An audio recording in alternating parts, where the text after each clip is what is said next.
بس جی آج جو ہے نا وہ ناشتہ بڑے ٹائم سے ہو رہا ہے، 8:30 بجے۔ نارملی اتنی جلدی ناشتہ کبھی نہیں ہمارا ہوا، اور ناشتے میں کھائی جا رہی ہے بریانی۔ ویسے تو لوگ نہیں کھاتے ہوں گے، اور جو دیکھیں گے وہ کہیں گے پاگل ہی ہے، لیکن ہم کھاتے ہیں جی بھائی۔ بریانی ہو تو پھر وہ کسی بھی ٹائم ہو، بس رات میں لیٹ نائٹ نہ ہو۔ اور میرے بیٹے کا ایز یوزول وہی ہیلدی ناشتہ، پراٹھا اینڈ دہی، اور میں نے ساتھ اپنا تھوڑا سا کیوکمبر کٹ کر کے، مجھے جو کیوکمبر ہے نا وہ موسٹلی ایسے ہی پسند ہے، تھوڑا سا چھلکے کے ساتھ، تھوڑا کرنچی لگتا ہے نا وہ، اور ساتھ میں نے جی لیا ہے یہاں پہ رائتا۔ السلام علیکم جی، کیا حال چال ہے آپ سب کی؟ امید کرتی ہوں کہ اللہ کے فضل و کرم سے سب ٹھیک ہوں گے۔ میں بھی الحمدللہ اللہ کے فضل سے آپ لوگوں کی دعاؤں سے ٹھیک ہوں۔ آج کا دن کچھ یوں شروع ہوا تھا جی، ناشتہ واشتہ کر کے، یہ ہیں جی برتن۔ ایکچولی آج صبح نماز کے ٹائم پہ اٹھی تو اس کے بعد نیند ہی نہیں آئی۔ پھر میرا بیٹا بھی اٹھ گیا ذرا جلدی آج، کیونکہ جب ماں نہ ساتھ لیٹی ہو نا تو بچے اکثر خود ہی اٹھ جاتے ہیں۔ تو برتن ورتن دھو کے میں یہاں دیکھ رہی تھی باہر کا موسم، کوئی موسم کا پتہ نہیں لگتا، ایک دم سے دھوپ، ایک دم سے ٹھنڈی ہوا، سردی۔ تو گرمی تو آئے گی، اٹلی میں بہت گرمی آتی ہے، لیکن دیکھیں کب سے شروع ہوتی ہے۔ موسٹ پروبیبلی یہی کہہ رہے ہیں کہ منڈے سے جو ہے وہ گرمی ٹھیک ٹھاک سٹارٹ ہو جائے گی۔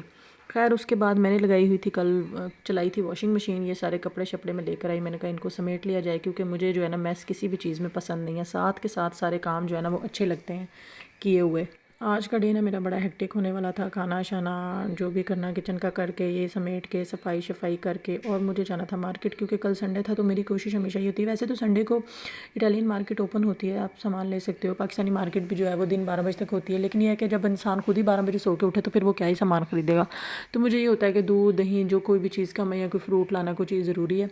تو اسے پہلے سے ہی لا کر رکھ لیا جائے، تو یہ سارے کام شام کر کے پھر ابھی صبح اٹھے ہوئے تھے تو مجھے یہ تھا سمیٹ کر تو کوئی 2 گھنٹے بیٹے کو لٹا بھی دوں کہ نیند پوری نہیں ہوئی، صبح جلدی اٹھ گیا، رات میں بھی لیٹ سوتا ہے۔ اور پھر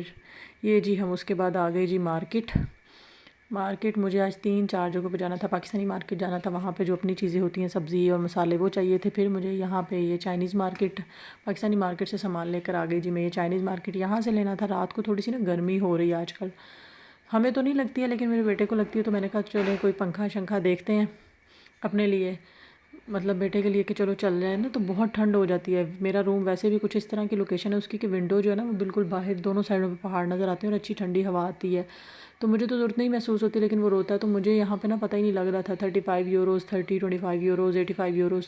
تو مجھے اب اس چیز کی پہچان نہیں تھی کہ ان میں سے کون سا بیسٹ رہے گا۔ تو یہاں سے میں نے کیا کیا کہ میں نے کہا یہاں سے کلٹی کرتے ہیں، باہر نکلتی ہوں کہ جس دن چھٹی ہوگی ہسبینڈ کی، جیسے صبح سنڈے یا چھٹی ہے تو وہ خود دیکھ لیں گے، مطلب جب یہ ولاگ اپلوڈ ہوگا تو سنڈے ہو گیا ہوگا تو وہ خود دیکھ لیں گے، انہیں آئیڈیا اس چیز سے، وہ کافی پرانا رہ رہے ہیں یہاں پہ۔ اس کے بعد آگے جی میں سامنے ایک اور مارکیٹ ہے، پک اپ مارکیٹ، جو موسٹلی چیزیں مل جاتی ہیں یہاں پہ گوروں کی دکانوں سے، تو پھر وہ یہیں سے لیتے ہیں، کیونکہ پاکستانی دکانوں پہ آپ کو سودا تھوڑا سا مہنگا پڑ جاتا ہے، اوبویس انہوں نے اپنے کنٹری سے منگوانا ہے، انڈیا یا پاکستان سے، پھر ساتھ ٹیکس وغیرہ بھی ہر چیز پے کرنی ہے۔ اچھا یہ ساری باتیں دیکھتے ہوئے نا میرا بیٹا بھی میرے ساتھ تھا، وہ اپنی سائیکل پہ آیا تھا، تو میں ویسے آئی تھی، یہاں پہ آپ کو اوبویس ہے انڈیپینڈنٹلی سب کچھ کرنا پڑتا ہے، تو میں یہ سوچ رہی تھی کہ ہم مطلب یہاں پہ میں دیکھ رہی تھی آتے جاتے، آج ویکنڈ تھا تو لوگ بچوں کو لے کر نکلے ہوئے تھے، موسٹلی مدرس کے بھائی ورکنگ ڈے آف ہوتا ہے، بچوں کے ساتھ وہ کرتی ہیں اپنا جو بھی معاملات ہیں، تو میں دیکھ رہی تھی کہ بچوں کو کتنی زیادہ امپورٹنس دیتے ہیں یہ لوگ۔ اور ہماری سوسائٹی میں کیا ہوتا ہے کہ جب مطلب ٹھیک ہے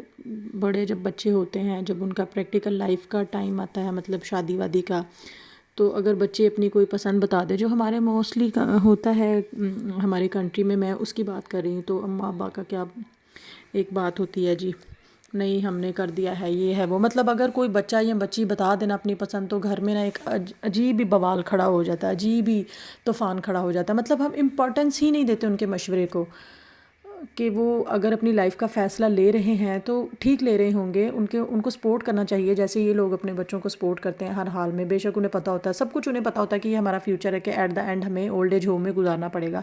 لیکن وہ پھر بھی اپنے بچوں کے ساتھ کھڑے رہتے ہیں ہر معاملے میں۔ لیکن ہمارے وہاں پہ کیا ہوتا ہے جی، اب ہم نے زبان دے دیتی ہے، بندہ جائے تو جائے لیکن زبان نہ جائے کہیں،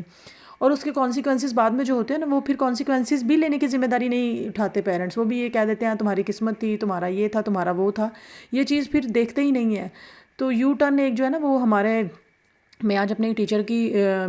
دیکھ رہی تھی ویڈیو، ٹک ٹاک پہ منی ولاگز بناتے ہیں وہ، آبویس ہے وہ سائیکالوجسٹ ہے، میں نے بھی سائیکالوجی پڑھی ہے ان سے، ماسٹرس کیا ہوا میں نے سائیکالوجی میں، تو اتنا تو میں بھی سمجھتی ہوں، تو مجھے لگا کہ مجھے آج اسی پہ بات کرنی چاہیے۔ تو یہ جو یو ٹرن ایک بہت بہت بدنام جملہ ہو گیا نا، بے شک وہ عمران خان نے کہا ہے، لیکن جہاں کہیں پہ یو ٹرن آپ کو لگے نا کہ یہ فیصلہ غلط ہو گیا، تو یو ٹرن لینے میں کوئی قباحت نہیں ہے۔ یہ نہ سوچیں کہ جی میں گھر کا سربراہ ہوں یا میں صحیح فیصلے ہی لیتا ہوں، اولاد کی بہتری سوچیں کہ آپ کی اولاد کی بہتری کس چیز میں، آپ کی اولاد کس چیز سے خوش ہوگی، کیونکہ کل کو آپ نے تو فیصلہ کر کے کہہ دینا بچہ تمہاری قسمت تھی یا ہم نے بہتر کیا تھا یا تمہارے نصیب تھے، لیکن برداشت اس انسان نے کرنا ہے، اس کی پوری لائف ڈیپینڈ ہوتی ہے۔ آپ کے گھر تو بیٹی ہے اگر، تو اس نے چلو 20-22 سال گزار لیا، آگے پوری زندگی پڑی اس کی، بیٹا ہے تو ٹھیک ہے اس نے جو زندگی گزارنی تھی گزار لی، پوری پریکٹیکل لائف اس کی پڑی ہوتی ہے۔ اب آپ کے غلط فیصلے سے، ایک زبردستی کے فیصلے سے، یا آپ کی جو زبان ہے نا، یہ زبان کے فیصلے سے جو ہے نا وہ کانسیکوینسز جو ہے وہ پھر اولاد ہی دیکھتی ہے تھرو آؤٹ دا لائف۔ وہ پھر وہ کہتے ہیں نا، نہ بندہ مرے تو نہ جان چھٹے، وہ والے حالات ہو جاتے ہیں۔ تو مجھے لگتا ہے کہ ہر حال میں بچوں کو جو ہے نا وہ سپورٹ کرنا چاہیے۔ تو بس یہ میں جب یہ گروسری کرنے آ رہی تھی تو دیکھ رہی تھی، آبویس ویکینڈ ہے تو سارے لوگ نکلے ہوئے تھے لے کر، تو میں سوچ رہی تھی کہ یار ان سب کو پتہ ہے اپنا فیوچر، کہ ایٹ دا اینڈ ہمیں بچوں نے چھوڑ جانا ہے 18 کے ہوتے کے ساتھ ہی، پھر انہوں وہی ان کی life, bars, pub, club, friends, parents کی کوئی ماننی نہیں، پیرنٹس کو اگر کچھ کہیں گے تو آبویس ہے وہ جو بھی یہاں کے رولز ہیں کہ کچھ کہہ نہیں سکتے، اور جو ان کی اولڈ ایج ہے وہ انہوں نے اولڈ ایج ہوم میں ہی گزارنی ہے۔ اٹلی میں تو پھر بھی تھوڑا فیملی سسٹم ہے جیسے کہ ہوتا ہے، لیکن باقی جو کنٹریز ہیں ان کا اپنا اپنا حساب کتاب ہے۔ تو ہر انسان کو اپنا فیوچر نظر آ رہا ہوتا ہے، لیکن پھر بھی وہ اپنے بچوں کے ساتھ کھڑے ہیں، لیکن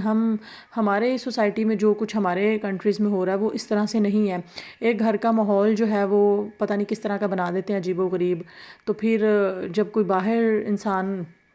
بچہ یا بچی کوئی آپ کو آ کر بتاتا ہے تو ایٹ لیسٹ وہ دیکھیں سمجھیں، اگر آپ کو لگ رہا ہے کہ بہتر ہے تو ضرور کریں۔ اپنی انا میں جو ہے نا وہ غلط فیصلے نہ لیں بچوں کے، زبردستی، ضد میں، جلدی جلدی میں۔ اتنا حق تو دین بھی دے رہا ہے، ہمارا دین تو بہت خوبصورت ہے، ہم لوگوں نے پتہ نہیں کیا ہی بنا دیا اس کو، ہم لوگ سوچتے سمجھتے نہیں ہیں، بس جو کہہ دیا کہہ دیا، بس ایک جو زبان ہے نا وہ لے بیٹھی ہے ہمیں کہ بس زبان دے دیا، اب زبان سے پھرنا نہیں ہے۔ بھائی کیا ہو گیا، جہاں زندگی آپ کو لگ رہا ہے کہ اب ضروری ہو گیا ہے یو ٹرن لینا چاہیے، اپنی اولاد سے بڑھ کر تو کچھ بھی نہیں ہوتا نا۔ اور اگر خدا نخواستہ آپ لوگوں کی زبان نے کام دکھا دیا، جوہر دکھا دیے ہیں، کر دیا ہے آپ لوگوں نے، تو کل کو اگر کچھ ہوتا ہے تو اپنی بچے یا بچی کے ساتھ کھڑے رہیں کہ ہاں بیٹا we are with you in every stage of life, آپ اسے بک اپ کریں گے۔ خیر جی، ساری باتیں ہو چکی، یہ گروسری لے کر ہم آ گئے گھر۔ آج ویسے تو میں نے دکھانی تھی آپ کو گروسری شاپنگ اٹالین مارکیٹ سے، لیکن بیچ میں آ گئی یہ بات، تو میں نے سوچا آج اسی کو ڈسکس کر لیا جائے۔ اور سب سے بڑی موت پڑتی ہے گھر آ کر، یہ جو 3rd فلور پہ جانا ہوتا ہے نا، یہ سب سے بڑی موت ہے۔ دیکھیں اندھیرا کتنا ہے، ویسے باہر دینا، لیکن میں نے لائٹ آن نہیں کی، تو یہ میرے بیٹے صاحب کی لیمبرگینی بھی آ گئی ہے، اس کے بغیر تو یہ چلتا نہیں، تو کیا کرے۔ کہتا مما سامان تو اٹھا لو، یہ کیا باہر ہی چھوڑ دو گی؟ میں نے کہا نہیں، باہر کیوں چھوڑوں گی، ایک تو سامان اتنا زیادہ، پھر اس کی لیمبرگینی یہ اٹھا کے تو 3rd فلور پہ جانا ہوتا ہے، یہ بھی ایک بڑا ہمت والا کام ہے۔ خیر جی، ولاگ اچھا لگے تو لائک اور شیئر ضرور کیجیے گا، چینل کو سبسکرائب کریں، اپنا بہت سارا خیال رکھیے گا، مجھے دعاؤں میں یاد رکھیں، اچھا سوچیے، اچھا کیجیے، اللہ تعالیٰ سب کو خوش و خرم رکھے، اللہ تعالیٰ سب کے لیے آسانیاں کرے۔ بس جی، اب ہم اپنے گھر کی طرف جا رہے ہیں، تو بس گھر پہنچ رہے ہیں، آپ سے بہت ساری باتیں ہو گئی، اللہ حافظ۔